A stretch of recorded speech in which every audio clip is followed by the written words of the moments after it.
MMA fans and YouTubers, this is Ammon the Average Aussie, and today I've got a little review for you. So I've got these Bellator MMA official gloves in the mail. You'll see that they're black, and obviously the fighters in Bellator don't fight in black gloves, they fight in blue and red gloves. However, are exactly the same, they're just a different color. Craftsmanship on them is not very high. As you can see, there's not a lot of attention to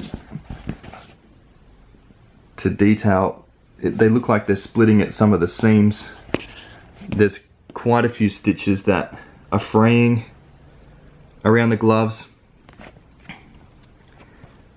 And the Velcro is not completely sewn down. There's not quite that attention to detail.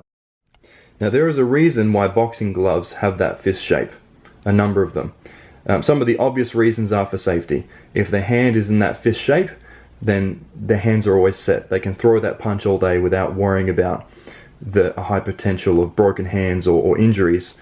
The other thing with MMA gloves, or the reason that boxing gloves are completely enclosed, is so that there's no threat of the eye pokes. Plus you don't need to do any grappling in boxing, but in MMA you do, so you need your fingers out, but there's nothing wrong with pointing them downwards. If they're pointing down, then they're not going to be poking people in the eyes, or at least that's the hope.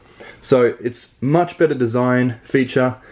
You know, Pride were way ahead of the pack in their time when they brought out that feature. Bellator was smart to bring that on board. The UFC is still way behind.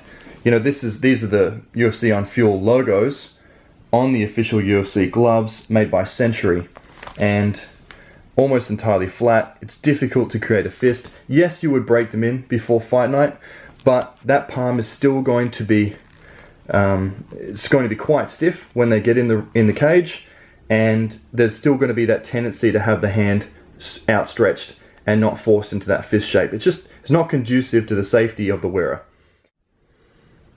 So my opinion is, you know, Bellator have done really well with these gloves. You know, they're cheap, they're easy for them to get hold of, I'm sure, through Everlast. They've got a great shape to them. They feel good when you're wearing them in hand.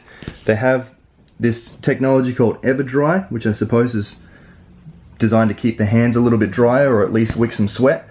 I've worn them a little bit, haven't done any bag work or anything, but they feel good. I can't say too much about how that works, but it's not bad to have some options. So all in all, a really good move by Bellator, moving away from this old style flat-fisted glove to this new idea of these power locks that were first brought to us by Pride. Really cool gloves. I'd suggest for the price you guys buy them on the website. I think they're about $50. Again, Everlast do sell pairs like this that are really similar. They just don't have the Bellator logo. Grab a pair of those if you want to give it a try.